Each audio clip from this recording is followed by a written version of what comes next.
Subscribe कीजिए SP education channel को और बेल आइकन पे क्लिक कीजिए सबसे पहले हमारे वीडियोस को देखने के लिए।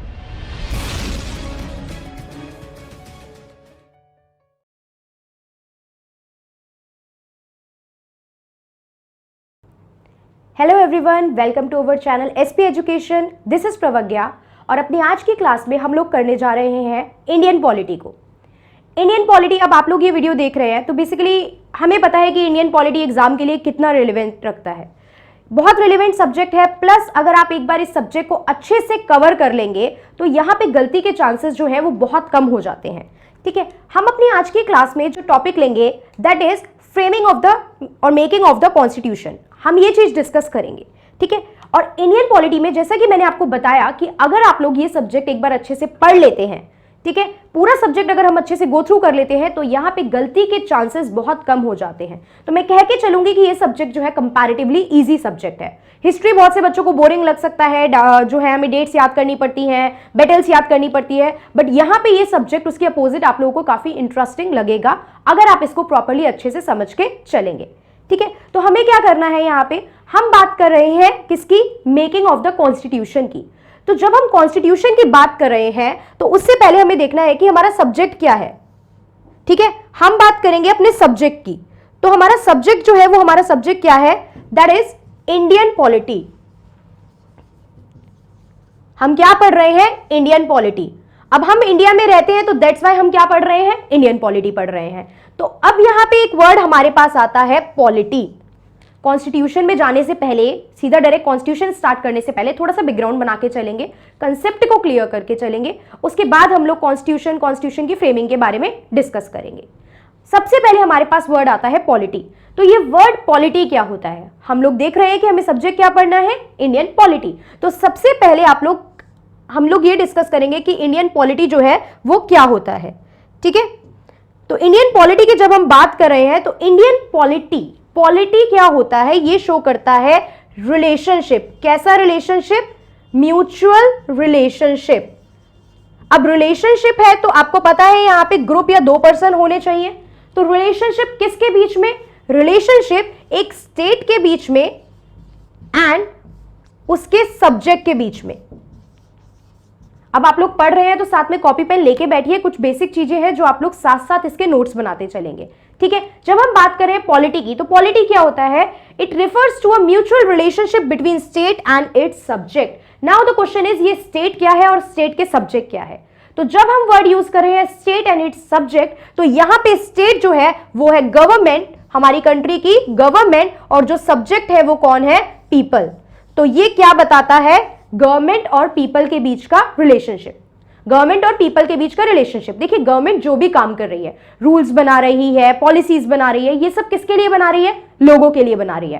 प्लस गवर्नमेंट को इलेक्ट कौन कर रहा है, गवर्नमेंट को इलेक्ट कौन कर रहा है, लोग कर रहे हैं। तो यहां पे दोनों के बीच में क्या है, आपस में क्या है, एक रिलेशनशिप है। ठीक है, किस किस के बीच में, गवर्नमेंट के बीच में और लोगों के बीच में। ठीक है, अब यही कंसेप्ट से एक छोटा सा वर्ड निकल के आता है, दैट इज डेमोक्रेसी। यहां पे एक वर्ड हमारे पास निकल के आता है, क्या वर्ड है वो, डेमोक्रेसी। डेमोक्रेसी जो है आपको बेसिक जब पॉलिटी स्टार्ट कराई जाती है, अगर मैं बात करूं क्लास 6th में, तो आप लोगों को डेमोक्रेसी का मीनिंग तभी बता दिया जाता है।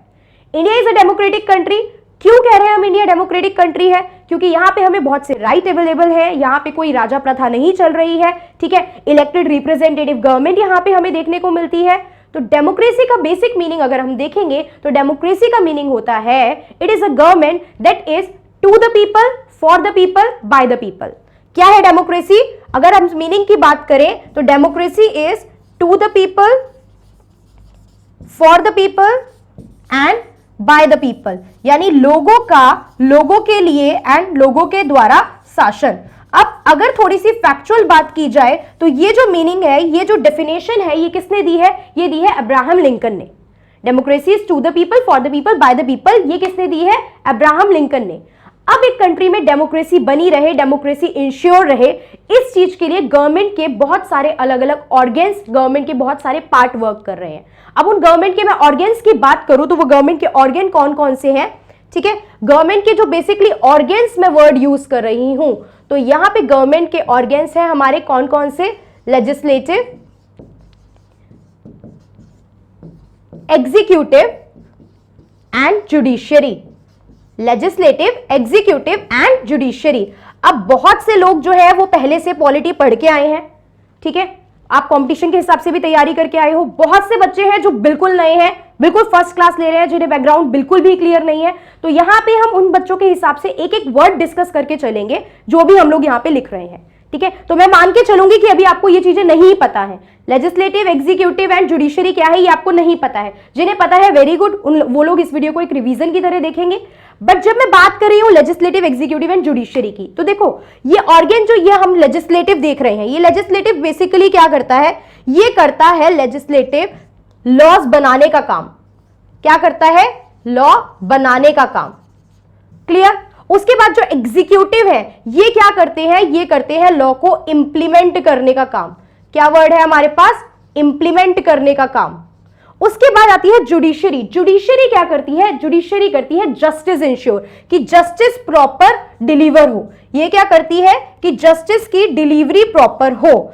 अब ये सारी चीजें हम लोग डिटेल में आगे जब कॉन्स्टिट्यूशन पढ़ेंगे तो पढ़ेंगे कि एग्जीक्यूटिव, लेजिस्लेटिव एंड जुडिशरी क्या होते हैं, इनके क्या फंक्शन है, ये क्या काम कर रहे हैं, इनके पास क्या पावर है और क्या चीजें हैं जो ये नहीं कर सकते हैं। बट अभी के लिए हमने देखा ये जो बेसिकली ये काम कर रहे हैं ये कौन इंश्योर करता है, ये सारी बातें कहां पे मेंशन है, ये सारी बातें मेंशन है कॉन्स्टिट्यूशन ऑफ इंडिया में। ठीक है, ये सारी बातें कहां पे मेंशन है? कॉन्स्टिट्यूशन ऑफ इंडिया में। तो अभी हमने क्या देखा? अभी हमने देखा पॉलिटी क्या होता है, हमें जो सब्जेक्ट पढ़ना है वो क्या पढ़ना है? इंडियन पॉलिटी पढ़ना है, ये हमने देखा। इंडियन पॉलिटी में हम बात करते हैं गवर्नमेंट की और लोगों की आपसी रिलेशन की, म्यूचुअल रिलेशनशिप की। और ये रिलेशनशिप जो है ये बहुत सारे अलग अलग फैक्टर्स के थ्रू इंश्योर किया जाता है, एस्टैब्लिश किया जाता है, ताकि कंट्री में, नेशन में क्या बनी रहे? डेमोक्रेसी बनी रहे।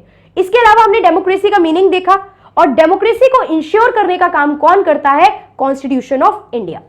अब क्वेश्चन आता है ये कॉन्स्टिट्यूशन ऑफ इंडिया क्या है? अब हमारे पास क्वेश्चन आता है ये कॉन्स्टिट्यूशन ऑफ इंडिया क्या है? सामने देखने से हमें पता चल रहा है ये एक बुक है, ठीक है, ये एक कवर पेज है बुक का। तो इतना हमें समझ में आ रहा है कि ये जो कॉन्स्टिट्यूशन ऑफ इंडिया है ये एक बुक है, ठीक है। अब जब ये एक बुक है तो इस बुक में क्या लिखा है? अब यहां से आज की क्लास में हम लोग थोड़ा सा बैकग्राउंड चलेंगे, बैकग्राउंड में चलेंगे। जैसे मूवी देखते हैं ना कि अभी प्रेजेंट चल रहा है, फिर वो थोड़ा सा बैक में जाके आपको पिछले सालों की कहानी सुनाता है एंड देन फिर आपको प्रेजेंट में लेके आता है। तो आज की क्लास मूवी का वही पास्ट वाला काम करेगी। कॉन्स्टिट्यूशन है, कॉन्स्टिट्यूशन में क्या बातें लिखी है, सिटीजन कौन होते हैं, ठीक है, आपको क्या राइट्स अवेलेबल हैं, आप क्या कर सकते हो। देखिए हमने अभी देखा था स्टेट के बारे में, हमने यहाँ पे डिस्कस करा था स्टेट एंड सब्जेक्ट, यानी गवर्नमेंट एंड पीपल। तो जब मैं कॉन्स्टिट्यूशन की बात कर रही हूं ना, तो कॉन्स्टिट्यूशन में ये सारी बातें लिखी है, what a government can do और what a government can not do. एक सरकार, जो सरकार है प्रॉपर, वो क्या कर सकती है और वो क्या नहीं कर सकती, ये बातें भी कॉन्स्टिट्यूशन में लिखी है। उसके अलावा ये जो लोग हैं ये क्या कर सकते हैं और ये क्या नहीं कर सकते, ये बातें भी कॉन्स्टिट्यूशन में लिखी है, ठीक है। वही जब हमने यहां पे बात की लॉ बनाना, लॉ को इंप्लीमेंट कराना और जस्टिस को इंश्योर करना, तो लॉ की जब हम बात करते हैं, अच्छा आप लोगों के नॉलेज में भी कॉन्स्टिट्यूशन को हटा देते हैं, हमें नहीं पता कॉन्स्टिट्यूशन के बारे में, बट बहुत सारे कानून हैं जो आप लोगों के नॉलेज में होंगे। जैसे कि हम बात करें चाइल्ड लेबर, एक लॉ है, आपको पता है चाइल्ड लेबर के बारे में कुछ लॉ बना है, प्रॉपर नहीं पता डिटेल, बस ये पता है कि कोई लॉ है और सजा होती है अगर इस चीज में हम इंडल्ज होता है कोई पर्सन तो। इसके अलावा डोमेस्टिक वायलेंस है। इसके अलावा अगर कोई वर्किंग है तो फैक्ट्री में जो पर्सन काम करते हैं, ऑफिस में जो लोग काम करते हैं, हमें पता होता है कि लेबर के लिए वेजेस से रिगार्डिंग, ठीक है, प्रोविडेंट फंड के रिगार्डिंग, ये सब भी एक्ट बने हुए हैं। क्या बने हुए हैं? एक्ट बने हुए हैं। तो एक्ट क्या होता है ये तो बाद में देखेंगे, बट ये जो एक्ट बने हैं ये लॉ बने हैं। क्वेश्चन आता है ये सब भी तो लॉ है, तो क्या ये सारे लॉ कॉन्स्टिट्यूशन में लिखे हैं? ये सारे लॉ कॉन्स्टिट्यूशन में नहीं लिखे, बट ये सारे लॉ कैसे बनेंगे और इनके लॉ के बनने के पीछे का ऑब्जेक्टिव क्या है? जस्टिस, इक्वालिटी देनी है हमें सबको, लिबर्टी, ये सारी चीजें कॉन्स्टिट्यूशन में लिखी गई हैं। तो एक तरीके से कॉन्स्टिट्यूशन जो है बिल्कुल कोर है। जो आप सारी लॉ बना रहे हो वो किस तरीके से बनेंगी, किस तरीके से इंप्लीमेंट कराई जाएंगी और उनके पीछे बेसिक आइडियोलॉजी क्या है बनाने की। लाइक डोमेस्टिक वायलेंस की बात करें तो क्या हो रहा है यहाँ पे? एक्सप्लॉयटेशन को खत्म करने की बात की जा रही है, ठीक है। कुछ चीजें आपके जो लॉ है वो इक्वालिटी के लिए आ रहे हैं। तो ये सारी बातें कहां लिखी है? कॉन्स्टिट्यूशन में लिखी है। कहां लिखी है, कैसे लिखी है, एग्जैक्ट वर्डिंग क्या है, वो हम अपनी फर्दर क्लासेस में देख के चलेंगे। तो अब हमारे पास क्वेश्चन आ जाता है कि कॉन्स्टिट्यूशन होता क्या है। पहले ये देखते हैं, फिर देखेंगे कि इसके बनने की कहानी कैसे शुरू हुई। कॉन्स्टिट्यूशन की मैं अगर बात करूं तो सबसे पहले हमने देखा कि ये एक क्या है? ये एक रूल बुक है। कॉन्स्टिट्यूशन में हमने क्या देखा कि ये एक रूल बुक है जिसमें सारे के सारे क्या लिखे हैं? लॉ एंड ऑर्डर्स लिखे हैं। क्या लिखे हैं? लॉ एंड ऑर्डर्स की बात की गई है। अगर आप कॉन्स्टिट्यूशन को अबाइड नहीं करते हो तो भी हमें क्या मिलती है, पनिशमेंट मिलती है। और ये कौन इंश्योर करता है कि कॉन्स्टिट्यूशन जो है वो प्रॉपरली फॉलो करा जाए, कॉन्स्टिट्यूशन की बातें वो इंश्योर करने का काम करता है सुप्रीम कोर्ट। कौन इंश्योर करता है, सुप्रीम कोर्ट। ठीक है, तो हमने देखा कि कॉन्स्टिट्यूशन क्या है, एक रूल बुक है जिसमें क्या लिखे गए हैं, लॉ एंड ऑर्डर लिखे गए हैं। ये law and order properly implement किए जाएंगे और इसको कॉन्स्टिट्यूशन को क्या है, सब लोग प्रॉपर फॉलो करके चलेंगे। ये कौन देख के चलता है, ये देख के चलता है हमारा सुप्रीम कोर्ट। उसके अलावा एक वर्ड हम यूज करेंगे कि कॉन्स्टिट्यूशन जो है ना वो एक लिविंग डॉक्यूमेंट है। कॉन्स्टिट्यूशन जो है वो क्या है, एक लिविंग डॉक्यूमेंट है। देखो फैक्चुअल इंफॉर्मेशन बहुत सारी चीजें होती हैं, ये ऐसे हुआ, ये ऐसे हुआ, ये हुआ, बट कंसेप्ट को समझना जरूरी है। अगर कंसेप्ट समझ में आ गया तो फैक्ट्स याद करना बोरिंग नहीं लगेगा, सब्जेक्ट मुश्किल नहीं लगेगा। ठीक है, अब लिविंग डॉक्यूमेंट हम पढ़ तो लेते हैं कि constitution is a living document. अब इस चीज का आंसर बताइए कि कॉन्स्टिट्यूशन को लिविंग डॉक्यूमेंट क्यों कहा जा रहा है। कॉन्स्टिट्यूशन एक बुक है, मैंने कहा कॉन्स्टिट्यूशन एक लिविंग डॉक्यूमेंट है। अब कोई भी नॉवल उठा लीजिए या आपकी कोई भी कोर्स से रिलेटेड बुक उठा लीजिए जो आप एकेडमिक्स लेवल पे पढ़ते हैं, क्या वो भी लिविंग डॉक्यूमेंट कहलाएंगी? तो अब डिफरेंस क्या है कि कॉन्स्टिट्यूशन को या किसी भी पर्टिकुलर चीज को हम एक लिविंग डॉक्यूमेंट कह रहे हैं। लिविंग से मतलब क्या है, अलाइव ना। लिविंग से मतलब क्या है, अलाइव। तो कॉन्स्टिट्यूशन को लिविंग डॉक्यूमेंट क्यों कहा गया है, बिकॉज कॉन्स्टिट्यूशन में चीजें एड ऑन की जा सकती हैं, चेंज की जा सकती हैं। ठीक है, कॉन्स्टिट्यूशन में चीजें एड ऑन की जा सकती है, चेंज की जा सकती है। ऐसा नहीं है कॉन्स्टिट्यूशन इतने सालों पहले बन गया था, कब बना डेट आप लोगों को याद होगी, नहीं याद तो अभी हम वो भी देखेंगे। ठीक है, तो कॉन्स्टिट्यूशन इतने सालों पहले बन गया था, 1950 में बन के जो है कॉन्स्टिट्यूशन लागू कर दिया गया, इन्फोर्समेंट में आ गया। तो ये अलाइव कैसे है, क्योंकि इसमें क्या है, एड ऑन होने के चांसेस है, इसमें क्या है, चीजें रिप्लेस होने के चांसेस है। Over the period of time बहुत सारी चीजें ऐड की गई हैं।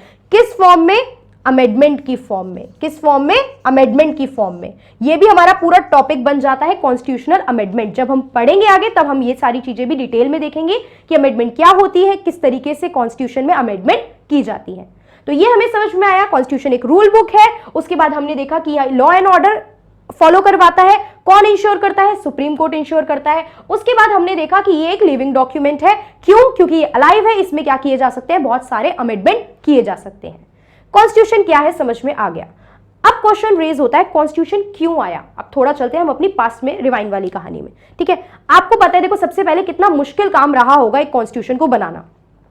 कॉन्स्टिट्यूशन को बनाना कितना मुश्किल काम रहा होगा। मैं अगर आपको फॉर एग्जांपल, आप किसी ऑर्गेनाइजेशन से रिलेटेड हो, अगर आप एक स्टूडेंट हो तो मैं आपको आपकी क्लास का मॉनिटर बना देती हूं। अगर आप किसी कॉलेज में पढ़ रहे हो तो मैं आपको कॉलेज का सेक्रेटरी बना देती हूं, या आप किसी कोई वर्किंग प्रोफेशनल हो तो आपको वहां का मैनेजर बना देती हूं। अब मैं आपसे कहती हूं कि आप अपनी ऑर्गेनाइजेशन के लिए कुछ रूल्स बनाइए। ठीक है, आप नेक्स्ट से ही फील करेंगे कि अलग अलग लोग अपनी अलग अलग प्रॉब्लम्स लेके आपके पास आ रहे हैं, whether it is regarding to time, whether it is regarding to break, whether it is regarding to salary, या सिलेबस को लेके, करिकुलम को लेके, कुछ भी बहुत सारी प्रॉब्लम आपके पास वो लोग लेके आएंगे। और आप क्योंकि उस पोस्ट पे हो तो आपको क्या करना पड़ेगा, हर किसी को क्या करना पड़ेगा, सेटिस्फाई करना पड़ेगा, हर किसी की बेसिक प्रॉब्लम को सॉल्व करना पड़ेगा।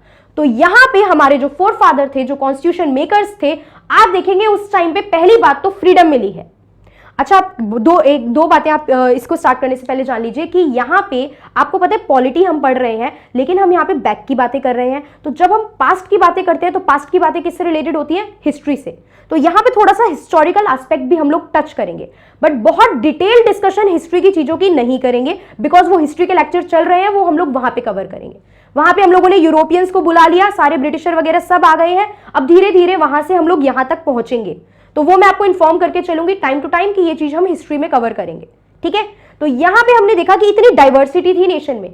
आजाद तो नहीं हुए थे, अभी डिमांड ही कर रहे थे ना कि हमें राइट दो कि हम कॉन्स्टिट्यूशन बना सके, हम अपने लॉ खुद बना सके। इंडिया में इतनी डाइवर्सिटी थी, अलग अलग रिलीजन के लोग, अलग अलग कल्चर के लोग, अलग अलग लैंग्वेज बोलने वाले लोग, तो सबको सेटिस्फाई करना कितना मुश्किल टास्क था। तो वो चीज कैसे हुई है ये पूरा कॉन्स्टिट्यूशन में हमें देखना है। ठीक है, अब थोड़ा सा और पास में चलते हैं।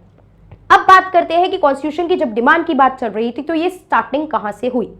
ब्रिटिशर ने हम पे कैप्चर कर रखा था, ये हमें पता है। ठीक है, वो हम पे रूल कर रहे थे, लॉ वो बना रहे थे। तो एक टॉपिक हमारा यहां पे होता है हिस्टोरिकल बैकग्राउंड।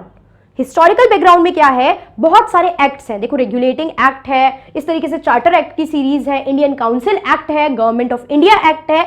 ये सारे बहुत सारे एक्ट हैं जो हिस्ट्री से रिलेटेड है क्योंकि पास्ट में हुए हैं। पॉलिटी से रिलेटेड है क्योंकि पॉलिटिकल और गवर्नेंस और एडमिनिस्ट्रेशन को लेके है। तो ये सारे एक्ट डिटेल में हम हिस्ट्री की 3rd 4th क्लास में करेंगे, इसलिए यहां पे हम इन एक्ट को डिटेल में अभी स्टडी नहीं कर रहे हैं। हमने डायरेक्ट टॉपिक कौन सा लिया है, मेकिंग ऑफ द कॉन्स्टिट्यूशन। तो अब मैं बात करती हूं कि कॉन्स्टिट्यूशन की डिमांड फील होने लगी लोगों को कि हमें पॉलिटिकल और एडमिनिस्ट्रेटिव राइट चाहिए।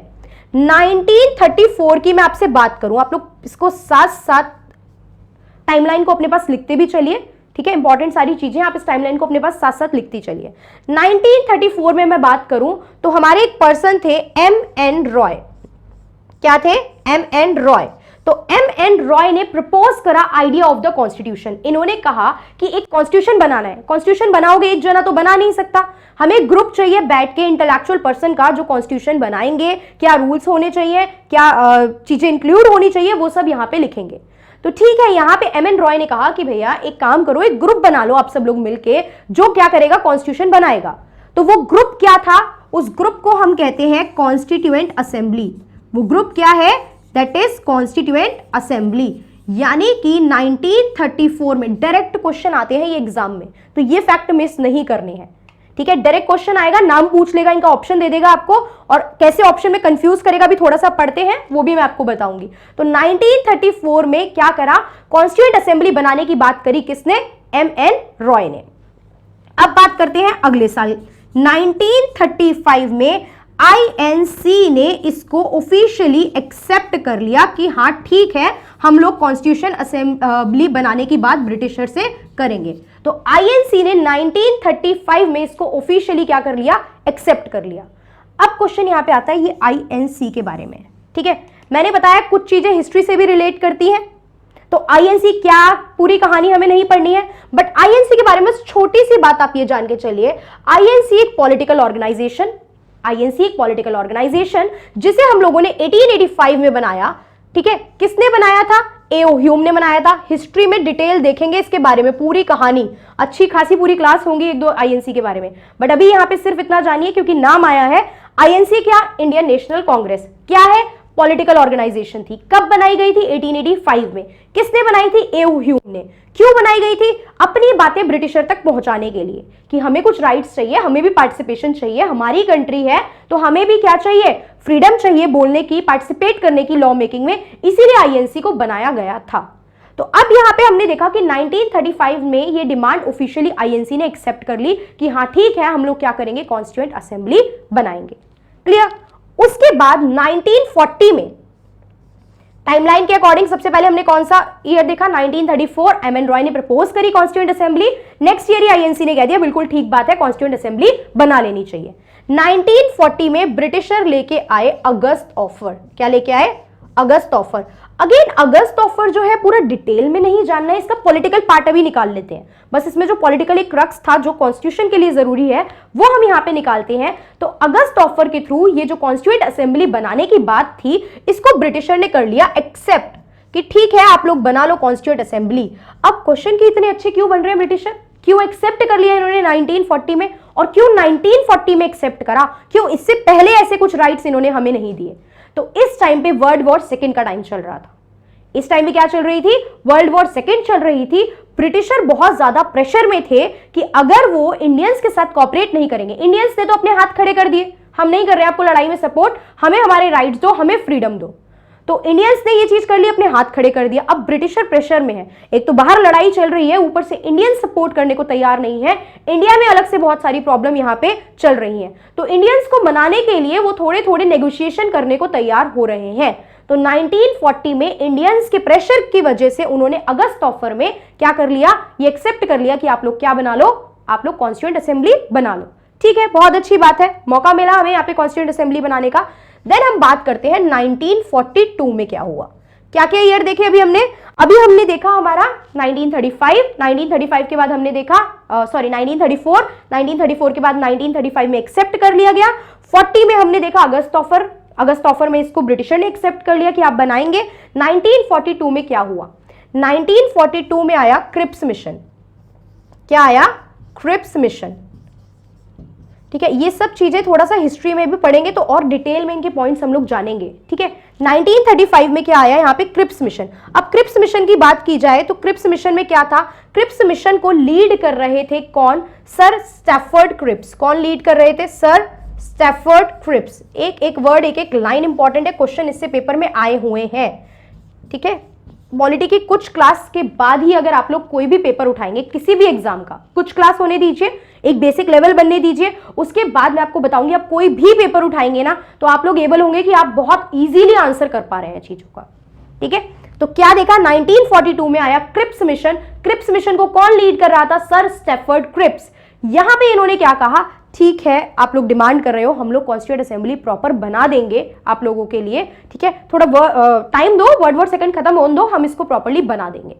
ठीक है, लेकिन ये तो पता है ना, ब्रिटिश शुरू से पागल बनाने का काम कर रहे थे। ठीक है ना, जिस तरीके से बच्चे को हम लोग टॉफी चॉकलेट खिला के चुप करा देते हैं फॉर द टाइम बीइंग, ये बच्चा जिद ना करे किसी बड़े खिलौने की, उसी तरीके से ब्रिटिशर इंडियंस के साथ कर रहे थे कि आप बड़ी मतलब फ्रीडम की जिद पे ना उतर आए ये लोग। तो शुरू से वो लोग कुछ ना कुछ टॉफी चॉकलेट आप लोगों को क्या कर रहे थे, ऑफर कर रहे थे। तो यहां पे क्रिप्स मिशन में ये हुआ, लेकिन गांधी जी ने इसके बाद क्या बोला, गांधी जी ने कहा कि ये जो क्रिप्स मिशन इन्होंने हमारे इंट्रोड्यूस करा है ना, ये एक पोस्ट डेटेड चेक है।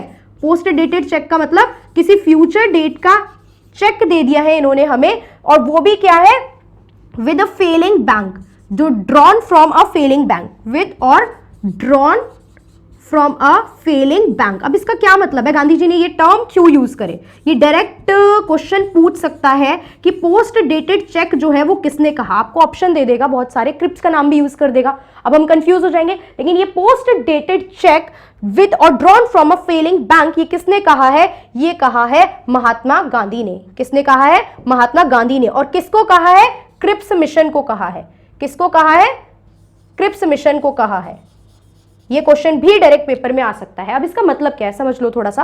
पोस्ट डेटेड चेक मतलब आप खुद की तो अभी आपको पता नहीं है कि आपको फ्रीडम मिलेगी नहीं मिलेगी, आपकी लड़ाई चल रही है। इन केस अगर आप उस लड़ाई में हार गए तो हम तो फिर किसी और कंट्री की कॉलोनी बन जाएंगे। अगर आप ही उस लड़ाई में हार गए, आप तो कह रहे हो कि हम वर्ड सेकंड के बाद आपको क्या कर देंगे, फ्री कर देंगे, आपको कॉन्स्टिट्यूएंट असेंबली बनाने की परमिशन दे देंगे। व्हाट इफ आप ही उस लड़ाई में हार गए, क्योंकि कंडीशन तो अभी आपकी इतनी स्ट्रांग है नहीं। अगर आप हार गए तो आप हमें कैसे फ्रीडम इंश्योर कर सकते हो। ठीक है, तो इसलिए गांधी जी ने इसे पोस्ट डेटेड चेक कहा। अब यहां पे हमने एक वर्ड यूज करा, कॉलोनी। ठीक है, जब हम देख रहे हैं कि मैं मान के चल रही हूं कि आपको बिल्कुल बेसिक भी नॉलेज नहीं है, तो छोटे छोटे वर्ड्स साथ के साथ क्लियर करके चलेंगे। पॉलिटी में अलग से कोई टर्मिनोलॉजी की क्लास तो नहीं होती है कि मैं आपको सारे बेसिक टर्म बताऊंगी, बहुत सारे टर्म्स हमारे साथ में पढ़ते पढ़ते ही आएंगे, तो साथ के साथ क्लियर करके इसको चलना है। तो कॉलोनी क्या होता है, कॉलोनिज्म क्या होता है। कॉलोनी का मतलब होता है कि जब कोई रिच एंड पावरफुल कंट्री किसी छोटी कंट्री को क्या कर लेती है, कैप्चर कर लेती है अपने एक्सपेंशन के पर्पज से। जैसे ब्रिटेन ने इंडिया को करा था, तो इंडिया ब्रिटेन की क्या हो गई थी, कॉलोनी हो गई थी। तो ये क्या कहलाता है, कॉलोनी कहलाता है। तो जब भी हम इंडिया को कॉलोनी बोल रहे हैं तो इंडिया किसकी, ब्रिटिशर की कॉलोनी थी। यहां तक हमें समझ में आया 1942 तक की क्या कहानी चल रही थी। ठीक है, 1942 के बाद हम लोग देखेंगे आगे क्या हुआ। अब 1946 की बात करते हैं। 1934 के बाद हमने देखा 35 के बाद अगस्त ऑफ 42 क्रिप्स मिशन। अब 1946 की बात करते हैं। 1946 में आया कैबिनेट मिशन प्लान। क्या आया, कैबिनेट मिशन प्लान। अब कैबिनेट मिशन प्लान क्या था, सबसे पहले तो देखो क्रिप्स मिशन को लीड कर रहे थे स्टैफर्ड क्रिप्स। तो यहां पे इसको कौन लीड कर रहा था, इसको लीड कर रहे थे 3 पर्सन। कौन लीड कर रहे थे, 3 पर्सन। नंबर 1 अगर मैं बात करूं तो सबसे पहले तो क्रिप्स मिशन वाले स्टैफर्ड क्रिप्स ही थे हमारे पास। ठीक है, कौन थे सबसे पहले, स्टैफर्ड क्रिप्स। स्टैफर्ड क्रिप्स के बाद थे हमारे पास पैथिक लॉरेंस। कौन थे, पैथिक लॉरेंस। नेक्स्ट पर्सन कौन थे, और इसके बाद जो थर्ड पर्सन थे वो थे एवी अलेक्जेंडर। एवी अलेक्जेंडर। क्या देखा हमने यहां पे, cabinet mission plan. Cabinet mission plan आया, कैबिनेट मिशन प्लान को लीड कर रहे थे 3 person, Stafford Cripps, Pethick Lawrence and A V Alexander. Very important question, 4 option दे देगा, आपसे पूछेगा बताओ कैबिनेट मिशन प्लान से कौन रिलेटेड है या कौन रिलेटेड नहीं है। क्लियर? कौन रिलेटेड है, कौन रिलेटेड नहीं है, तो तीनों नाम बहुत अच्छे से याद होने चाहिए। 1946 में क्या आया, कैबिनेट मिशन प्लान आया, 3 लोग जो ये इसको लीड कर रहे थे ये हमने देखा। अब कैबिनेट मिशन प्लान के थ्रू हमें क्या कह दिया गया कि ठीक है आप लोग कॉन्स्टिट्यूट करिए अपनी कॉन्स्टिट्यूएंट असेंबली। अब हम बनाएंगे क्या, अब हम बनाएंगे अपनी कॉन्स्टिट्यूएंट असेंबली। ओके, अब आपके पास परमिशन आ गई है कि आप बनाइए अपनी कॉन्स्टिट्यूएंट असेंबली। क्लियर हो गया यहां तक की बात? अब थोड़ा सा डेटा हम लोग देखेंगे, आप इसको नोट डाउन कर लीजिए, इसके बाद हम थोड़ा सा डेटा जो है यहां पे देख के चलेंगे। ठीक है, अब टोटल मेंबर की जब हम बात करते हैं, टोटल मेंबर की जब हम बात करते हैं, ठीक है, तो हमारे पास टोटल मेंबर कितने थे? टोटल मेंबर थे 389। टोटल मेंबर थे हमारे पास 389। ठीक है, टोटल मेंबर हमारे पास थे 389। 389 का डिवीजन क्या क्या था? देखिए 389 की जब मैं डिवीजन की बात करूं तो यहां पे हमारे पास जो 296 सीट्स थी, 296 सीट्स थी, वो ब्रिटिश प्रोविंस की थी। किसकी थी? British province. अब आपको पता होगा कि कुछ पार्ट इंडिया के क्या थे, वो ब्रिटिश प्रोविंस के पास थे, वही कुछ part British province directly control नहीं कर रही थी। वो किस ब्रिटिश प्रोविंस, ठीक है, कुछ पार्ट ब्रिटिशर डायरेक्टली कंट्रोल नहीं कर रहे थे, वो पार्ट इनडायरेक्टली कंट्रोल कर रहे थे, जो कि थे प्रिंसली स्टेट्स के पास। किसके पास थे? प्रिंसली स्टेट्स के पास। तो 93 ये टोटल पार्ट थे प्रिंसली स्टेट्स के पास। अब हमें यहां पे आगे डिवीजन देखना है। ये जो 93 प्रिंसली स्टेट के पास थे, ठीक है, और 296 किसके पास थे? ब्रिटिश प्रोविंस के पास थे। अब इन 296 में भी हमको फर्दर आगे डिवीजन देखना है। 296 के फर्दर डिवीजन की अगर मैं बात करूं आपसे, ठीक है, तो 296 के फर्दर डिवीजन की बात करते हैं। अब 296 में से 93 तो डायरेक्ट प्रिंसली स्टेट के हो गए, ये हमने देख लिया, ठीक है, उसमें से जो 292 है they are separate and these 4 are separate. तो ये जो 4 है ये कुछ चीफ इलेक्शन कमिश्नर वाले एरिया के पार्ट थे, चीफ इलेक्शन कमीशन वाले एरिया के पार्ट है। और वो कौन कौन से पार्ट से आते हैं? बाकी ये 292 तो देखो 11 प्रोविंस से अलग अलग आ रहे हैं, 11 एरिया से अलग अलग, पूरी प्रॉपर 292 सीट्स थी। बाकी जो 4 है ये 4 कुछ चीफ इलेक्शन कमिश्नर वाले एरिया से हैं, और उन एरिया के नाम आपको याद करने जरूरी है, और बहुत सिंपल है उन एरिया के नाम याद रखना। आप A, B, C and D ये याद रखिए। क्या याद रखिए? A, B, C and D। तो ये A क्या है हमारा? A से हमारे पास है अजमेर, A से हमारे पास है अजमेर, राइट। B से हमारे पास है बलूचिस्तान, B से हमारे पास है बलूचिस्तान, C से हमारे पास है कुर्ग एंड D से हमारे पास है दिल्ली। क्लियर? A से हमारे पास है अजमेर, मैं इसको यहां पे दोबारा लिख देती हूं, A, B, C and D, A, B, C and D। A से हमारे पास है क्या? अजमेर, अभी याद हो जाएगा, कोई मुश्किल नहीं है। 4 अजमेर, अजमेर के बाद आपके पास है बलूचिस्तान, बलूचिस्तान के बाद आपके पास है C से कुर्ग एंड देन आपके पास है दिल्ली। Is that clear? ये क्वेश्चन भी पेपर में आ सकता है, आपको ऑप्शन दे देगा, इधर आपसे एलिमिनेट करने को कहेगा क्या नहीं है, या आपसे पूछेगा क्या क्या है। चारों नाम याद होंगे तो दोनों टाइप के आंसर आप कर सकते हो। यहां तक की कहानी क्लियर हुई, कैसे सीट का डिवीजन हो रहा है, क्या चीजें हो रही हैं। अब देखिए क्या क्या चीजें थी इस टाइम पे। एक साइड बाय साइड एक कहानी और चल रही थी। क्या कहानी चल रही थी? मुस्लिम लीग की कहानी। क्या कहानी चल रही थी? मुस्लिम लीग की कहानी। मुस्लिम लीग को चाहिए था अलग कॉन्स्टिट्यूशन बनाओ, या तो अब आर्टिशन कर दो या तो अलग नेशन दे दो, ठीक है। मुस्लिम लीग की पूरी कहानी तो हम पढ़ेंगे जब हम क्या पढ़ेंगे, हिस्ट्री पढ़ेंगे, कैसे उनको मनाने के लिए बार बार अलग अलग ग्रुप्स में अलग अलग लोग आ रहे थे, बट एट लास्ट कुछ ऑप्शन हुआ नहीं, क्या करना पड़ा हमें? पार्टीशन करना ही पड़ा, ठीक है। तो ये चीजें हमने देखी, ये सीट्स का हमने डिवीजन देख लिया। क्या चीज थी जिसने फाइनली कर दिया था कि आपका ये बनेगा, कॉन्स्टिट्यूएंट असेंबली बनेगा? That is cabinet mission plan. Cabinet mission plan को कौन लीड कर रहा था? ये 3 नाम हमने देखे। उसके बाद सीट्स का सिस्टम हमने यहाँ पे प्रॉपर्ली देख लिया है। उसके बाद यहां पे जो मैंने ये 296 सीट्स की आपसे बात की थी, जो मैंने आपसे 296 सीट की बात की थी, इसको हम देखेंगे। देखिए थोड़ा सा इसमें 296 लास्ट वाला देख लेते हैं, बाकी तो सारा हम देख चुके हैं। इसमें जो था ये 206, 73 एंड 15, इस तरीके से आप इसको क्या कीजिए, डिवाइड करिए। क्लियर? इस तरीके से आप इसको क्या कीजिए, डिवाइड कीजिए। अब जब आप इसको डिवाइड कर रहे हैं, देखिए इसका टोटल इसमें यहां पे आप 206 नहीं 208 लेंगे, राइट? 208, 73 एंड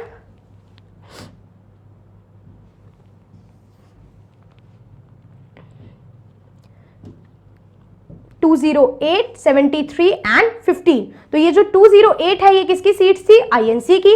ये जो 73 है ये किसकी है, मुस्लिम लीग की। और ये जो 15 है ये किसकी है, अदर्स की। तो क्लियर कट यहां पे जो सिस्टम हुआ, प्रॉपर इलेक्शन इलेक्टेड वाला ये पार्ट था। इलेक्टेड और नॉमिनेटेड दोनों चीजें थी, ठीक है।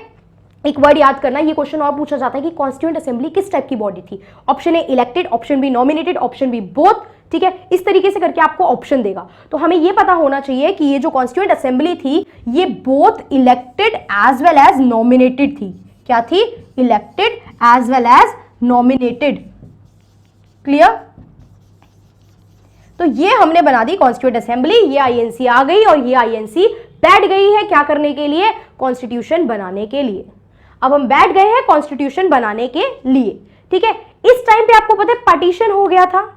पार्टीशन की बात चल रही थी, ब्रिटिशर आजाद करके जा रहे हैं। तो ब्रिटिशर में नए पीएम जो थे वो अपॉइंट हुए, एटले, ठीक है। एटले नए पीएम अपॉइंट हुए। उन्होंने कह दिया कि यार जल्दी निपटाओ चीजें, हम लोग 1948 से पहले इंडिया को हम लोग को फ्री करना है। जून 1948 से पहले हमें इंडिया को फ्री करना है, ठीक है। तभी क्या करा, नए क्या हुए, नए वाइसराय भी अपॉइंट हुए। कौन अपॉइंट हुए थे, लॉर्ड माउंटबेटन। तो लॉर्ड माउंटबेटन ने अपना एक प्लान लेके आए थे जिसे माउंटबेटन प्लान या 3 जून प्लान भी कहा जाता है। माउंटबेटन प्लान या 3 जून प्लान भी कहा जाता है।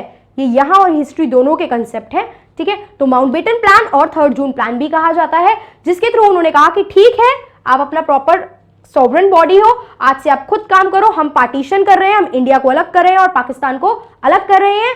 अब आप लोग अपने अपने अकॉर्डिंग चीजें मैनेज कीजिए। यहां तक हमें सारी बात समझ में आ गई है। इसके बाद हम बात करते हैं कॉन्स्टिट्यूएंट असेंबली बन गई, ठीक है। अब कॉन्स्टिट्यूशन लिखना स्टार्ट होगा। जो आप इतनी मोटी बुक देखते हो कॉन्स्टिट्यूशन की, हमें पढ़नी पड़ती है पूरा कॉन्स्टिट्यूशन, तो ये कॉन्स्टिट्यूशन लिखना स्टार्ट करा होगा, ठीक है। मैंने कहा कॉन्स्टिट्यूशन एक स्टैटिक डॉक्यूमेंट नहीं है, over the period of time जरूरत के साथ इसमें चेंजेस हो रहे हैं। तो कॉन्स्टिट्यूशन जब लिखना स्टार्ट हुआ तो डेट बाय डेट इसकी भी कहानी हमें देखनी है, ठीक है। यहां तक की कहानी हमें समझ में आ गई है। अब हम लोग देखेंगे कॉन्स्टिट्यूशन के फ्रेमिंग की जो प्रॉपर कहानी थी वो स्टार्ट करेंगे। तो डेट के साथ लिखिए, फर्स्ट डेट थी हमारी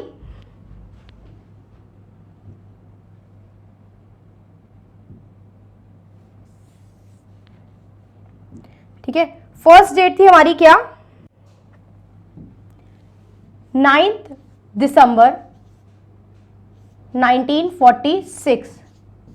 9 दिसंबर 1946 कॉन्स्टिट्यूएंट असेंबली बैठ गई, सारे मेंबर बैठे हैं, डिस्कस करेंगे, बातें करेंगे, ठीक है। क्या करेंगे, कॉन्स्टिट्यूशन बनाएंगे, ओके।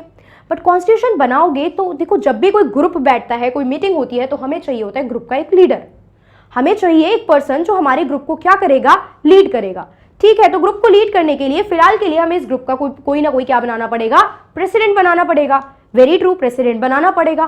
क्वेश्चन इज किसे प्रेसिडेंट बनाए, सब इतने महारथी बैठे हैं, सब कुछ सबने इतना नेशन के लिए करा है, फ्रीडम के लिए सबने इतनी फाइट करी है।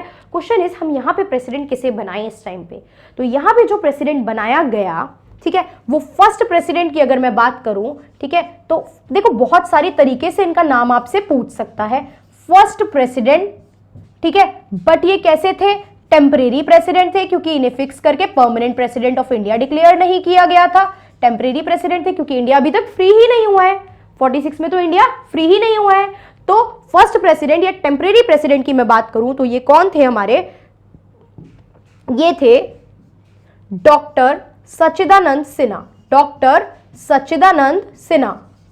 अब क्यों बनाया इन्हें, क्या सबसे ज्यादा नॉलेज थी इनके पास, क्या चीजें थी, तो इन्हें बनाया गया, ठीक है, सीनियर मोस्ट पर्सन के बेसिस पे। फ्रेंड्स में ये सिस्टम चलता था कि जो भी सीनियर और मोस्ट एक्सपीरियंस पर्सन है उसको आप अपॉइंट कर दो। तो वहीं से ये कंसेप्ट डिराइव करके हम लोगों ने क्या करा, सच्चिदानंद सिन्हा को अभी फॉर नाउ अभी कॉन्स्टिट्यूएंट असेंबली का क्या बना दिया, प्रेसिडेंट बना दिया। तो फर्स्ट प्रेसिडेंट कह सकते हो या टेम्परेरी प्रेसिडेंट कह सकते हो। कौन थे, डॉक्टर सच्चिदानंद सिन्हा थे, ठीक है। डॉक्टर सच्चिदानंद सिन्हा के बाद अगर हम बात करें तो हमारे पास देखने को मिलता है अगली मीटिंग हुई आपकी 11 दिसंबर को।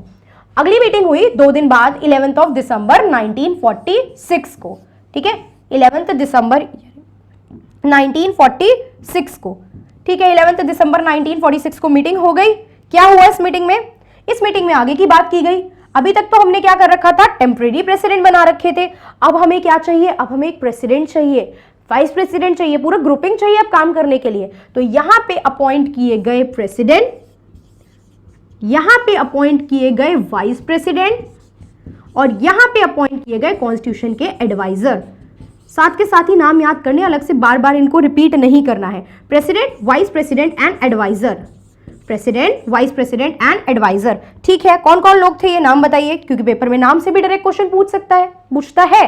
तो प्रेसिडेंट जो बनाए गए वो बनाए गए डॉक्टर राजेंद्र प्रसाद, डॉक्टर राजेंद्र प्रसाद, जो आगे जाके फ्री इंडिया के क्या बने, फर्स्ट प्रेसिडेंट भी बने, डॉक्टर राजेंद्र प्रसाद। उसके बाद बात करते हैं वाइस प्रेसिडेंट कौन बनाए गए। वाइस प्रेसिडेंट बनाए गए H.C. Mukherjee, H.C. Mukherjee, okay. उसके बाद बात करते हैं एडवाइजर कौन थे कॉन्स्टिट्यूशन के। एडवाइजर मीन सलाहकार कौन थे हमारे कॉन्स्टिट्यूशन के, तो वो थे B.N. राव। कौन थे? B.N. राव। यहां तक की बात समझ में आई? कुछ फैक्चुअली है यहां तो, ठीक है। पहली मीटिंग हुई 9 दिसंबर 1946 को। First president, temporary president appoint किया गया सच्चिदानंद सिन्हा को। परमानेंट प्रेसिडेंट, क्वेश्चन में देखो अगर क्या है, अगर कुछ भी मेंशन नहीं किया तो आप डॉक्टर राजेंद्र प्रसाद पे ही टिक करोगे। क्वेश्चन आता है अगर हमसे पूछ लिया who was the first president of the constituent assembly, तो हम क्या टिक करें, ये टिक करें या ये टिक करें? सिंपल सा आंसर है, आप टिक करो doctor Rajendra Prasad if there is nothing mention in the question. But अगर क्वेश्चन में कुछ चीजें मेंशन है, टेम्परेरी वर्ड मेंशन है, ठीक है, इस तरीके का कुछ मेंशन है या डेट ही मेंशन है 9 दिसंबर की, तो आप डायरेक्ट आंसर दोगे सच्चिदानंद सिन्हा। यहां की 2 दिन की हमें कहानी समझ में आई। उसके बाद कॉन्स्टिट्यूशन असेंबली, कॉन्स्टिट्यूएंट असेंबली बैठी अपनी थर्ड मीटिंग के लिए, ठीक है। दोबारा बैठते हैं भाई, कॉन्स्टिट्यूशन बनाना तो है, चीजें हो तो नहीं रही हैं, बैठो। क्या करा, 13 दिसंबर 1946 को फिर बैठे हम लोग, बातें करेंगे, डिस्कशन करेंगे, कॉन्स्टिट्यूशन बनाएंगे, ओके। क्या डिसाइड करा आप लोगों ने बैठ के, यहां पे 13 दिसंबर 1946 को जवाहरलाल नेहरू ने, किसने, नेहरू जी ने क्या करा, नेहरू जी ने पेश करा ऑब्जेक्टिव रेजोल्यूशन। क्या करा, क्या पेश करा, objective resolution. What is objective resolution? ये उद्देश्य प्रस्ताव, ऑब्जेक्टिव रेजोल्यूशन क्या है? ये ऑब्जेक्टिव रेजोल्यूशन ही आगे जाके कॉन्स्टिट्यूशन की क्या बना, आत्मा बना, कॉन्स्टिट्यूशन का सोल बना। तो ऑब्जेक्टिव रेजोल्यूशन हमारे लिए क्या है, बहुत इंपॉर्टेंट है समझना। उद्देश्य प्रस्ताव क्या था, देखिए, ये कॉन्स्टिट्यूशन की सोल एंड फिलॉसफी बोला जाता है। आज की डेट में ये प्रियम्बल बन चुका है।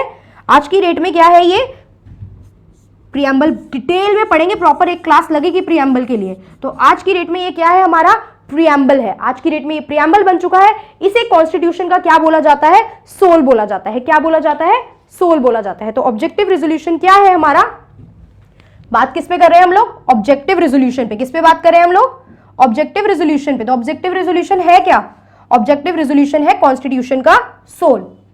ऑब्जेक्टिव रेजोल्यूशन है कॉन्स्टिट्यूशन का सोल एंड फिलॉसफी, जो बाद में क्या बना, प्रियम्बल बन गया।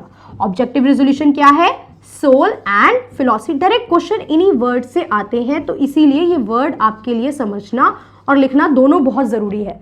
सुनिए, समझिए और साथ साथ इसको लिख के भी चलिए। सोल एंड फिलॉसफी है ऑब्जेक्टिव रेजोल्यूशन। ऑब्जेक्टिव क्या, उद्देश्य, क्यों कॉन्स्टिट्यूशन बना रहे हैं, क्या बेसिक रीजन है कॉन्स्टिट्यूशन बनाने का, ताकि मेरी कंट्री में इक्वालिटी रहे, ताकि मेरी कंट्री में फ्रेटर्निटी, भाईचारा रहे, ताकि मेरी कंट्री में जस्टिस इंश्योर हो पाए, ताकि मेरी कंट्री में सबको इक्वल अपॉर्चुनिटीज मिले। ये सारे कुछ बेसिक ऑब्जेक्टिव हैं, ताकि सबको कुछ फंडामेंटल राइट्स मिल सके, ताकि SC ST के साथ जो ये दलित्स वगैरह के साथ इल ट्रीटमेंट होता था, ये चीजें बंद हो जाए। तो ये सारी चीजों को माइंड में रखते हुए ये पूरे कॉन्स्टिट्यूशन के अलग अलग प्रोविजंस बनाए गए, जिसे हम क्या करने वाले हैं, फर्दर क्लासेस में पूरा कॉन्स्टिट्यूशन पढ़ेंगे। पीछे चल रहे हैं कॉन्स्टिट्यूशन, एक है कॉन्स्टिट्यूशन, फिर है कॉन्स्टिट्यूशन से पहले की कहानी और फिर है कॉन्स्टिट्यूशन के बाद की कहानी। तो आज की क्लास में constitution basic exactly what it is देखा और ये देखा कि कैसे ये यहां तक पहुंचा। आगे की क्लासेस में हम लोग देखेंगे ये आगे कैसे वर्क कर रहा है और एट प्रेजेंट क्या चीजें हैं, ठीक है। ये हो गया ऑब्जेक्टिव रेजोल्यूशन की बात। अब what after objective resolution, objective resolution के बाद क्या हुई चीजें, देखिए, कॉन्स्टिट्यूशन बनाने के लिए बहुत सारी कमिटीज बनाई गई। बहुत सारी क्या बनाई गई, कमिटीज बनाई गई जो कॉन्स्टिट्यूशन को बनाएंगी, लिखेंगी, उन पे डिस्कशन करेंगी। तो ये कमिटीज की बात की गई। तो यहाँ पे कुछ मेजर और कुछ माइनर कमिटीज बनाई गई हैं। क्या करी गई हैं, कुछ मेजर और कुछ माइनर कमिटीज बनाई गई हैं। अभी फॉर नाउ हम लोग ना डिटेल में सारी कमिटीज डिस्कस नहीं करेंगे, कमिटीज के ऊपर एक सेपरेट सेक्शन हम लोग प्रिपेयर कर लेंगे। सारी कमिटीज के ऊपर सेपरेट सेक्शन डिस्कस अलग से बना लेंगे एक लेक्चर, उसमें कमिटीज ही कमिटीज करेंगे। अभी के लिए आपको बस इतना जानना है कि हमारे पास 8 मेजर और 13 माइनर कमिटी थी। अगर मैं आपसे कमिटीज की बात करूं, किसकी बात कर रहे हैं हम लोग, कमिटीज की, तो कमिटी की जब हम बात कर रहे हैं तो हमारे पास 8 मेजर और 13 माइनर कमिटीज हैं। ठीक है, 8 मेजर और 13 माइनर कमिटीज हैं जिन्होंने कॉन्स्टिट्यूशन के बारे में चीजें करना स्टार्ट करा। Now the question is, in committees ने क्या करा। देखो अलग अलग कमिटीज थी। कोई union power committee that is led by Jawaharlal Nehru, state committee की कैसे स्टेट को इंक्लूड करा जाएगा, फिर आपके जो माइनॉरिटीज थे, माइनॉरिटीज को प्रोटेक्ट करने के लिए कमिटीज थी। तो ये सारी कमिटीज अपनी अपनी रिपोर्ट्स बनाती थी, अपनी अपनी डिस्कशन करती थी और उसके बाद ये रिपोर्ट सबमिट करती थी किसको, ड्राफ्टिंग कमिटी को। किसको, ड्राफ्टिंग कमिटी को। आप में से बहुत से लोग सोच रहे होंगे कि कॉन्स्टिट्यूशन के बारे में इतना कुछ पढ़ लिया, फिर भी हमने ये डिस्कस नहीं करा कि कॉन्स्टिट्यूशन के फादर कौन, बी आर अम्बेडकर। ये सबको पता है no, but B R Ambedkar तक की कहानी पे पहुंचना पड़ेगा ना हमें। ड्राफ्टिंग कमेटी में हम पहुंचे हैं कि इन्होंने कॉन्स्टिट्यूशन लिखना स्टार्ट करा, कॉन्स्टिट्यूशन का ड्राफ्ट बनाना तैयार करा। सारे लोग ये लिखते थे, उसके बाद आके इन्हें सबमिट करते थे, उसके बाद ये अपने अकॉर्डिंग उसको क्या करते थे, चेंज करते थे चीजें और वहां पे ये प्रॉपर उसको फ्रेम करते थे। तो ड्राफ्टिंग कमेटी के हेड कौन थे, कौन थे ड्राफ्टिंग कमेटी के हेड, बी आर अम्बेडकर। कौन थे, बी आर अम्बेडकर। और बी आर अम्बेडकर को क्या कहा जाता है, बी आर अम्बेडकर को कहा जाता है फादर ऑफ द कॉन्स्टिट्यूशन। क्या कहा जाता है, फादर ऑफ कॉन्स्टिट्यूशन। अब समझ में आ रहा है हमें क्यों इन्हें फादर ऑफ कॉन्स्टिट्यूशन कहते हैं। मेन काम तो यही कर रहे थे कि क्या होना चाहिए इंक्लूड, क्या नहीं होना चाहिए इंक्लूड, ये सब कुछ यही देख रहे थे। कौन देख रहे थे, बी आर अम्बेडकर। अब क्या बी आर अम्बेडकर ये काम देख रहे थे तो इसका मतलब ये कि बी आर अम्बेडकर बैठ के खुद से कॉन्स्टिट्यूशन लिख रहे थे, खुद अपने हाथ से कॉन्स्टिट्यूशन नहीं लिख रहे थे, बस ये सारी चीजें क्या इंक्लूड होनी चाहिए क्या नहीं ये सब सेट कर रहे थे। ठीक है, तो क्या देखा हमने, ऑब्जेक्टिव रेजोल्यूशन क्या होता है। ऑब्जेक्टिव रेजोल्यूशन के बाद हमने देखा कि कमिटीज बनाई गई, कुछ मेजर और कुछ माइनर कमिटीज। सारी कमिटीज अपना जो रिपोर्ट था वो किसको लाके देती थी, ड्राफ्टिंग कमिटी। ड्राफ्टिंग कमिटी में कौन बैठे थे, हेड पे बैठे थे B R Ambedkar. B R Ambedkar कौन, फादर ऑफ कॉन्स्टिट्यूशन कहलाए जाते हैं। क्यों, क्योंकि यही सारा ड्राफ्ट प्रॉपर कॉन्स्टिट्यूशन का रेडी कर रहे थे। इतनी कहानी हमें यहां तक समझ में आ गई। इसके बाद हम देखेंगे कि कॉन्स्टिट्यूशन इन्होंने क्या क्या करा। इन्होंने अपना ड्राफ्ट जो रेडी करा, ठीक है, वो कुछ पार्ट में रेडी करा, एक दिन में कॉन्स्टिट्यूशन रेडी नहीं हो गया था। ठीक है, फर्स्ट ड्राफ्ट इनका फरवरी 1948 में आया, सेकेंड ड्राफ्ट इनका अक्टूबर 1948 में आया। ठीक है, इसको देख लीजिए, फर्स्ट ड्राफ्ट जो था फरवरी 1948 में, सेकेंड ड्राफ्ट जो आया वो आया अक्टूबर 1948 में। ठीक है, देन इनका प्रॉपर थर्ड और फाइनल ड्राफ्ट जो आया वो आया 1949 में। क्लियर, तो इस तरीके से over the period of time जाके ये सारी चीजें क्या हुई है, ये सारी चीजें फाइनलाइज हुई है। एक बार में नहीं बना है, पूरा कॉन्स्टिट्यूशन बनने में टाइम लगा है, 2 साल 11 महीने, पूरा हम देखेंगे ये सारे 2 साल 11 महीने, अराउंड 3 साल तक इनको लग गए हैं कॉन्स्टिट्यूशन को बनाने में। तो ये सारी चीजें ड्राफ्ट बनी, अब कॉन्स्टिट्यूशन बनके हो गया रेडी। ठीक है, कॉन्स्टिट्यूशन बनके हो गया हमारा रेडी। ठीक है, ड्राफ्टिंग कमेटी की हम लोग बात करें तो एक बार पहले आप ये देख लीजिए, ड्राफ्टिंग कमेटी के कुछ मेंबर्स हैं। फादर ऑफ इंडियन कॉन्स्टिट्यूशन हमने किसको बोला, बी आर अम्बेडकर को। ठीक है, ड्राफ्टिंग कमेटी जो प्रॉपर आई थी वो आई थी 21 विजिबल होगा, कलर चेंज कर लेते एक बार, 21 फरवरी 1948 को ड्राफ्टिंग कमेटी आई थी। ड्राफ्टिंग कमेटी में टोटल कितने मेंबर थे, 7 मेंबर थे, apart from the chairman. Chairman यानी हेड कौन थे, बी आर अम्बेडकर जी इसके हेड थे। उसके अलावा देखो ये नाम से भी क्वेश्चन आ जाता है, अब रट्टा मार सकते हो, क्रैम कर सकते हो, क्रैम कर लीजिए, 2-3 बार पढ़ोगे अपने आप याद हो जाएंगे। ठीक है, कौन कौन थे ड्राफ्टिंग कमेटी के मेंबर हमारे, ठीक है, ये देख लीजिए, अल्लादी कृष्ण स्वामी अय्यर, डीपी खेतान, माधवराव, के एम मुंशी, गोपाल स्वामी अयंगर, टी कृष्णामाचारी, सैयद मोहम्मद सदाउल्ला, ये कुछ मेंबर्स थे किसके अलावा, बी आर अम्बेडकर के अलावा। इसमें हमने देखा, ठीक है, ये एक आप देख सकते हो, ये सारे क्या है, टोटल 7 मेंबर प्लस हमारे चेयरमैन, ये सारे किसके मेंबर हैं, ये सारे मेंबर हैं ड्राफ्टिंग कमेटी के। इसके अलावा और भी बहुत सी कमेटी है, यस बिल्कुल कमेटी है, मैंने आपको बताया उन कमेटी के लिए हम लोग सेपरेट एक अलग से क्लास रखेंगे जिसमें हम प्रॉपर कमिटीज के बारे में ही डिस्कस करेंगे। प्रोविंशियल कमेटी की बात कर लीजिए, चाहे आप यूनियन एग्जीक्यूटिव कमेटी की बात कर लीजिए, स्टेट कमेटी की बात कर लीजिए, वो सब डिटेल में डिस्कस करेंगे। अभी हमने देखा कॉन्स्टिट्यूशन के बारे में, कॉन्स्टिट्यूशन बन के तैयार हो गया। कॉन्स्टिट्यूशन जो आपका बन के प्रॉपर रेडी हो गया, डेट वाज 26 नवंबर 1949। और कॉन्स्टिट्यूशन जो है वो इन्फोर्समेंट में कब आया, कब बनाते हैं हम रिपब्लिक डे, 26 जनवरी को। तो 26 जनवरी 1950 को आया। नाउ द क्वेश्चन इज, ये डेट में डिफरेंस क्यों? आप कह रहे हो कॉन्स्टिट्यूशन 26 नवंबर 1949 को बनके रेडी हो गया, ठीक है, हमने क्या कर लिया, अडॉप्ट कर लिया। कब कर लिया? 26 नवंबर 1949 को। लेकिन केम इनटू फोर्स, मतलब वो इन्फोर्समेंट में कब आया? वो इन्फोर्समेंट में आया 26 जनवरी 1950 को। द रीजन बीइंग इस डेट की हिस्टोरिकल इंपॉर्टेंस। थोड़ा सा और हिस्ट्री की एक छोटी सी कहानी सुनो। हुआ क्या, 1928 में, अब हिस्ट्री में तो और डिटेल में जानना है, यहां पे थोड़ा फास्ट में मेन बात जान रहे हैं। 1928 में नेहरू जी, कौन नेहरू? जवाहरलाल नेहरू नहीं, जवाहरलाल नेहरू के फादर मोतीलाल नेहरू। मोतीलाल नेहरू एक रिपोर्ट लेके आए जिसको हम बोलते हैं नेहरू रिपोर्ट। मोतीलाल नेहरू ने एक रिपोर्ट पेश करी, नेहरू रिपोर्ट हम जिसे बोलते हैं। नेहरू रिपोर्ट में इन्होंने बात करी किस चीज की? इन्होंने बात करी थी डोमिनियन स्टेटस की। किसकी बात करी थी? डोमिनियन स्टेटस की। Now question is, dominion status क्या होता है? डोमिनियन स्टेटस, देखो ब्रिटिशर से आजादी तो मांग ही रहे हैं हम। डोमिनियन स्टेटस का मतलब क्या होता है? थोड़े बहुत राइट दे दो, हम अपने अकॉर्डिंग चीजें फ्रेम कर लेंगे, कुछ रूल्स बना लेंगे। मैनेजमेंट कंट्रोल पूरी तरीके से अभी भी किसका? ब्रिटिशर का ही चलेगा। ये था डोमिनियन स्टेटस। बट यहां पे कुछ लोग हो गए इनके अगेंस्ट। कुछ लोग कौन? देखिए, कुछ लोगों में सबसे पहले तो इनके खुद के बेटे जवाहरलाल नेहरू जी इनके अगेंस्ट थे कि ये हमें नहीं चाहिए ये आधी अधूरी सी आजादी। उसके अलावा हम बात करते हैं सुभाष चंद्र बोस इनके अगेंस्ट थे। उसके बाद हम बात करते हैं मोहम्मद अली जिन्ना, ये तो बहुत फेमस नाम है जो आप लोगों ने सारे सुने हैं, ठीक है, मोहम्मद अली जिन्ना। ये लोग हो गए इनके अगेंस्ट कि हमें नहीं चाहिए डोमिनियन स्टेटस। 1929 तक का टाइम दिया गया। 1929 हर साल, आईएनसी के बारे में मैंने आपको बताया है, हर साल आईएनसी दिसंबर लास्ट में एक मीटिंग करती थी ये देखने के लिए कि हमने क्या किया है और आगे हमें कैसे काम करना है। तो दिन 31 दिसंबर 1929 बात हुई थी कि अगर इस दिन तक हमें डोमिनियन स्टेटस दे दिया तो ठीक है, अभी के लिए हम इसमें खुश हो जाएंगे, फिर आगे आजादी कैसे मांगनी है हम देखेंगे। लेकिन अगर नहीं दिया तो फिर हम अपने तरीके से काम करेंगे।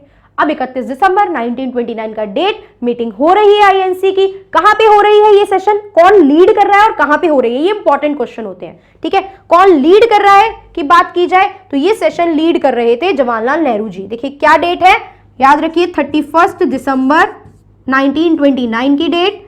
कहां पे? आईएनसी का सेशन कहां पे हो रहा है? लाहौर में हो रहा है। लाहौर में कौन सी रिवर? ये भी बहुत इंपॉर्टेंट क्वेश्चन है, बहुत से एग्जाम में पूछा गया है। रावी रिवर के नियर बाय क्या हो रहा था? ये आईएनसी का सेशन हो रहा था। इसे लीड कौन कर रहा था? इसे लीड कर रहे थे नेहरू जी। कौन कर रहे थे? नेहरू जी। कौन से नेहरू? जवाहरलाल नेहरू की बात हो रही है। जवाहरलाल नेहरू जी से क्या कर रहे थे? लीड कर रहे थे। अब यहां पे डिक्लेयर कर दिया डोमिनियन स्टेटस तो मिला नहीं, अब हम कंप्लीट फ्रीडम की मांग करेंगे। तो क्यों इंपॉर्टेंट है ये वाला आईएनसी का सेशन? क्योंकि यहां पे मांग की गई थी पूर्ण स्वराज की। किसकी? पूर्ण स्वराज की। हमें नहीं चाहिए आधी अधूरी आजादी, now we want complete freedom, complete independence की बात करी। और इसी के बाद से 26 जनवरी 1930 जो है, तब से हम लोग क्या मनाते हैं? अपना फर्स्ट इंडिपेंडेंस डे। उस डेट को क्या डिक्लेयर किया गया था? First independence day. That's why वो डेट इंपॉर्टेंट थी। अब हुआ क्या, आजादी तो मिल गई 15 अगस्त को, तो इंडिपेंडेंस डे तो हमने उसे डिक्लेयर कर दिया। बट क्योंकि 26 जनवरी की हिस्टोरिकल इंपॉर्टेंस थी, इसीलिए हमने कहा कि हम कॉन्स्टिट्यूशन को इन्फोर्समेंट में कब लाएंगे? हम कॉन्स्टिट्यूशन को इन्फोर्समेंट में लाएंगे 26 जनवरी 1950 को। यहां तक की कहानी क्लियर हुई। 26 नवंबर 1949 को अडॉप्ट किया गया, 26 जनवरी 1950 को इन्फोर्समेंट में आया। क्यों आया ये रीजन भी हमें समझ में आ गया, ठीक है। इसके बाद हम बात करते हैं कॉन्स्टिट्यूएंट असेंबली और क्या क्या चीजें कर रही थी, ठीक है। कॉन्स्टिट्यूएंट असेंबली और क्या क्या चीजें कर रही थी? तो कॉन्स्टिट्यूएंट असेंबली जो थी, देखो 22 जुलाई 1947। अब डेट लिखना, डेट इंपॉर्टेंट है नहीं है, ये क्वेश्चन माइंड में आ रहा हो तो यस डेट इंपॉर्टेंट है, बिकॉज कुछ एग्जाम में डायरेक्ट डेट को मैचिंग करने के लिए दे देता है, कुछ एग्जाम में डेट की मैचिंग दे देता है, तो डेट जो है वो भी इंपॉर्टेंट है, थोड़ा कंसीडर करके चलना है हमें। 22 जुलाई 1947 को क्या किया गया था? हमने अपना नेशनल फ्लैग अडॉप्ट किया था। क्या करा था? नेशनल फ्लैग अडॉप्ट करा था। ठीक है, ये डेट याद रखनी है, बिल्कुल मैचिंग में ये क्वेश्चन आता है, इससे ज्यादा अभी कुछ नहीं देखना है इसके बारे में। 22 जुलाई 1947 को हमने क्या करा, नेशनल फ्लैग अडॉप्ट करा। ठीक है, नेक्स्ट डेट की बात करो, रिपब्लिक डे से 2 दिन पहले, यानी जब सब लोगों ने कॉन्स्टिट्यूशन पे साइन करा 24 जनवरी को, 24 जनवरी 1950 को, इस दिन क्या हुआ, एक तो सब लोगों ने इस दिन कॉन्स्टिट्यूशन पे साइन करा, ये कहानी हमें देखने को मिलती है कि ठीक है सबने कॉन्स्टिट्यूशन पे साइन कर दिया था इस दिन।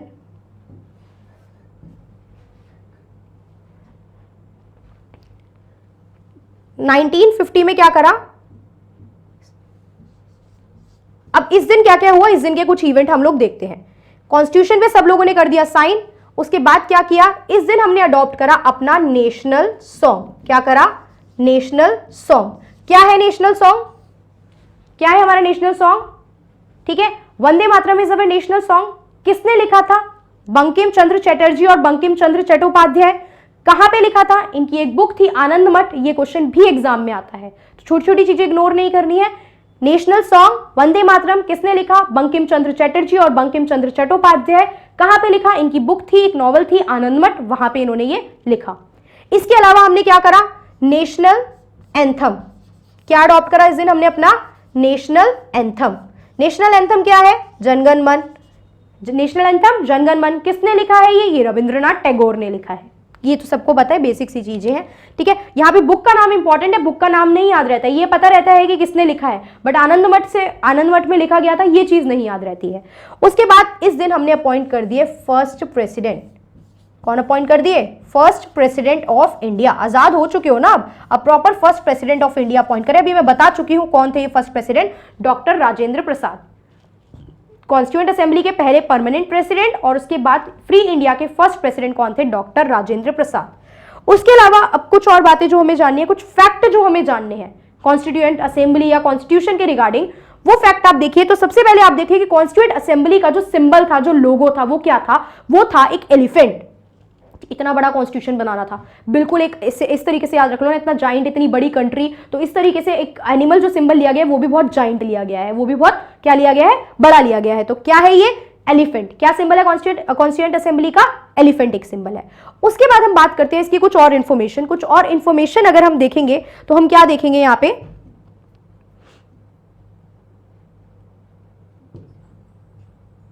हम कुछ और इन्फॉर्मेशन अगर यहाँ पे देखते हैं तो क्या देखेंगे, कॉन्स्टिट्यूशन जो लिखा, देखो सबसे पहले एक बात जान लीजिए कि जो आपका ओरिजिनल कॉन्स्टिट्यूशन है ना, ये हमारा ओरिजिनल जो कॉन्स्टिट्यूशन है ये रखा गया है हमारी पार्लियामेंट की लाइब्रेरी में। ठीक है, पार्लियामेंट की लाइब्रेरी में रखा गया है, हीलियम से उसको कवर करके हीलियम के कंटेनर में रखा गया है। रीजन बीइंग पता है ना, पेज फेड हो जाते हैं, पेज जो है फेड हो जाएंगे। आप कुछ पुरानी बुक उठा लीजिए अपने पेरेंट्स या ग्रैंड पेरेंट्स की टाइम की, कैसे पेज फेड हो जाते हैं, तो इसलिए उसको प्रोटेक्ट करके, सुप्रीम लॉ है कंट्री की तो रिस्पेक्ट तो रखनी पड़ेगी ना उसकी। ठीक है, तो इसीलिए उसको हमने प्रॉपर प्रिजर्व करके रखा हुआ है। अब उसके बाद बात करते हैं कॉन्स्टिट्यूशन। तो कॉन्स्टिट्यूशन जो है वो हैंड रिटन है। ठीक है, जो ओरिजिनल कॉन्स्टिट्यूशन है, अब जो आप पढ़ रहे हो that is not hand written, वो तो प्रिंटेड फॉर्म में सब कुछ आपके पास अवेलेबल, बट जो ओरिजिनल कॉन्स्टिट्यूशन है वो हैंड रिटन है और 2 भाषाओं में लिखा गया है। क्या लिखा गया है, 2 लैंग्वेजेस में लिखा गया था original constitution. First one is आपकी इंग्लिश लैंग्वेज में लिखा गया है, एंड देन आपका क्या लिखा गया है, हिंदी लैंग्वेज में लिखा गया है। तो कॉन्स्टिट्यूशन जो है वो क्या है, कैलीग्राफी इंग्लिश और हिंदी दोनों लैंग्वेज में हुई है। ठीक है, इंग्लिश में इसको किसने लिखा है, क्वेश्चन आ जाता है ये, इंग्लिश में इसको किसने लिखा है, तो इंग्लिश में इसको लिखने वाले पर्सन है प्रेम बिहारी सिंह रायजादा। प्रेम बिहारी सिंह रायजादा, डायरेक्ट क्वेश्चन आता है नाम से, तो आपको नाम पता होना चाहिए। इंग्लिश में जो इसको लिखा है, कैलीग्राफी प्रॉपर राइटिंग में लिखा है, किसने लिखा है, प्रेम बिहारी सिंह रायजादा। अब क्या था, क्या इन्होंने कितनी फीस ली कॉन्स्टिट्यूशन लिखने की, इन्होंने कोई फीस नहीं ली। इन्होंने सिंपल से एक बात रखी कि मुझे कोई पैसा नहीं चाहिए, बस एक काम कीजिए कि कॉन्स्टिट्यूशन के हर पन्ने पे मेरा नाम लिखा होना चाहिए। ठीक है, रिस्पेक्टफुल बात थी कि आप कंट्री का कॉन्स्टिट्यूशन लिख रहे हो, तो they didn't charge any fees, इन्होंने कोई फीस चार्ज नहीं की। इन्होंने कहा बस हर पेज पे आप क्या करिए, मेरा नाम लिख दीजिए। उसके बाद हम बात करते हैं कि हिंदी में किसने लिखा। हिंदी में इसकी जो कैलीग्राफी थी वो किसने की, वो करी है हमारी वसंत किशन। किसने करी है, वसंत किशन वैद्य ने। किसने करी है, वसंत किशन वैद्य ने। ठीक है, नाम देख लेते हैं इनका, किसने करी है, वसंत किशन वैद्य ने। किसने करी है, वसंत किशन वैद्य ने। आई होप आप लोग साथ साथ लिख के चल रहे हैं चीज़ें, आप पॉइंट मिस नहीं कर रहे हैं और अपने साथ साथ इसके प्रॉपर नोट्स बना के चल रहे हैं। तो हिंदी में समझ में आया, इंग्लिश में समझ में आया, किसने किसने लिखा है। प्लस कॉन्स्टिट्यूशन को डेकोरेट करने के लिए जो लोग बुलाए गए थे, बहुत अच्छी डेकोरेशन है, आप ओरिजिनल पिक्स एक बार देखिए इसकी पिक को। तो जो डेकोरेट करने के लिए लोग बुलाए गए थे, वो बुलाए गए थे शांति निकेतन से। कहां से बुलाए गए थे? शांति निकेतन से वो लोग बुलाए गए थे। ठीक है, कौन कौन लोग थे? वो लोग थे बेसिकली आर्टिस्ट शांति निकेतन के जो थे वो थे हमारे 2 पर्सन थे। एक थे राम मनोहर सिन्हा और दूसरे हमारे पास थे, तो क्या नाम है इनके? राम मनोहर सिन्हा, आप इसका नाम लिख के चलिए अपने पास। और दूसरे जो पर्सन थे वो थे नंदलाल बोस। ठीक है, first name is Ram Manohar Sinha. कहां से बुलाया गया था इन्हें? शांति निकेतन से बुलाया गया था। क्यों बुलाया गया था? कॉन्स्टिट्यूशन को डेकोरेट करने के लिए बुलाया गया है। राम मनोहर सिन्हा और नंदलाल बोस। क्लियर? सिंबल हमने देख लिया कॉन्स्टिट्यूएंट असेंबली का। तो इस तरीके से ये कॉन्स्टिट्यूशन हमारा पूरा बनके तैयार हुआ। कॉन्स्टिट्यूशन को बनने में जो टोटल कॉस्ट लगी थी वो हमारी अराउंड लगी थी 60 लाख। क्या लगी थी? 60 लाख की कॉस्ट लगी थी। कॉन्स्टिट्यूशन क्या समझ में आया? बनने की बात कहां से चली ये समझ में आया। इसके अलावा हमें समझ में आया कि लिखने की बात किसने करी, डेकोरेट किसने किया, क्या क्या चीजें थी, क्या क्या बेस लेके चला गया था। अब कॉन्स्टिट्यूशन बनने के बाद कुछ लोग इस चीज के अगेंस्ट भी थे। बहुत से लोग क्या कह रहे थे? बहुत से लोग ये भी कह के चल रहे थे कि ये जो कॉन्स्टिट्यूशन है इसमें बहुत सारी प्रॉब्लम्स हैं। बहुत से लोग इस चीज के अगेंस्ट थे, बहुत से लोग इस चीज को क्या कर रहे थे? क्रिटिसाइज कर रहे थे। क्यों क्रिटिसाइज कर रहे थे? आपको पता है पूरा कॉन्स्टिट्यूशन बनने में अराउंड 3 ईयर्स लगे। ठीक है, 2 साल 11 महीने 18 दिन तकरीबन लगे हैं। कितना टाइम लगा ये भी लिख लीजिए, क्वेश्चन ये भी आ जाता है कि तकरीबन कितना टाइम लगा है कॉन्स्टिट्यूशन को बनने में? 2 साल 11 महीने 18 दिन लगे हैं। तो अब लोगों का ये कहना था, क्रिटिसाइज एग्जाम में नहीं पूछेगा, क्रिटिसिज्म नहीं पूछता है, बट इसको सुन लीजिए ताकि पूरा टॉपिक अच्छे से कवर हो जाए। क्या था कि इसको बनने में बहुत ज्यादा टाइम लगा है, टाइम कंज्यूमिंग है। प्लस बहुत से लोग ये कह रहे थे कि ये जो है इसमें सिर्फ हिंदू मेजोरिटी है। ठीक है, बहुत से लोग ये कह रहे थे कि कांग्रेस ही तो एक पार्टी थी और तो कोई पार्टी इंक्लूडेड ही नहीं थी। प्लस ये जो पार्टी थी इसको किसने इलेक्ट करा? लोगों ने तो इलेक्ट करके नहीं भेजा इन्हें, तो ये कोई रिप्रेजेंटेटिव फॉर्म तो थी ही नहीं। ठीक है, उसके अलावा कहा जा रहा था कि ये कोई सोवरेन बॉडी थी ही नहीं, क्योंकि उस टाइम पे तो ब्रिटिशर थे यहाँ जिस टाइम पे ये बॉडी बनाई गई। तो इस वजह से लोग इसके बहुत सारे क्या कर रहे थे? क्रिटिसिज्म भी दे रहे थे। बट अगेन क्रिटिसिज्म पेपर में हमसे नहीं पूछी जाएगी, जो फैक्ट पूछे जाएंगे, जो कंसेप्ट पूछा जाएगा वो हमने यहाँ पे देख लिया है। ठीक है, तो अपनी अगली क्लास में हम लोग इसका नेक्स्ट टॉपिक देखेंगे और कुछ टॉपिक हिस्टोरिकल बैकग्राउंड वगैरह जो है वो हम लोग हिस्ट्री की क्लासेस में कवर करेंगे। Okay, so that's all for today. Thank you for watching the video.